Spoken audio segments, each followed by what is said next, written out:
দক্ষিণী সুপারস্টার বিজয় থালাপতি শুধু পর্দায় তিনি হিরো নন, বাস্তব জীবনেও তাঁর হিরোগিরি এবার প্রকাশ্যে এসেছে।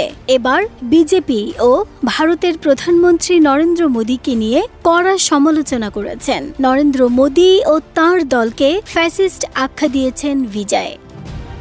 এলএমই সার্টিফাইড বিশ্বসেরা কপারে তৈরি ওয়ালটন কেবলস, যা আপনার স্থাপনাকে রাখবে সব সময় নিরাপদ।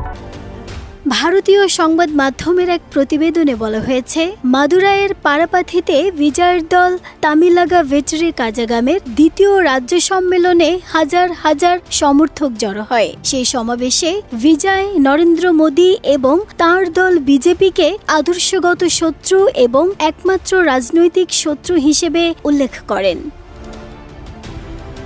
বিজয় বলেন, আমার দল তামিলাগা ভেটরি কাজাগাম টিভিকে এমন কোনো দল নয় যারা কাউকে ভয় পায় বা কোনো আন্ডারগ্রাউন্ড মাফিয়াদের মতো তারা কোনো অবৈধ ব্যবসা চালায়। পুরো তামিলনাড়ুর শক্তি টিভিকের সঙ্গে আছে।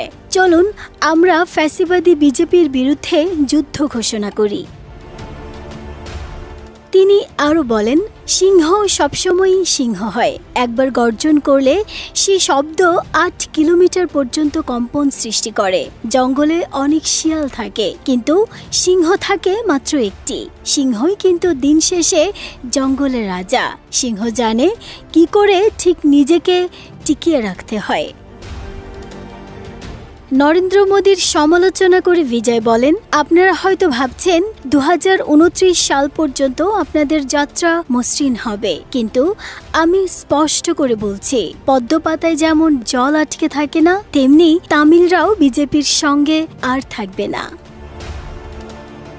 নাহিদা স্মৃতি, দেশ রূপান্তর।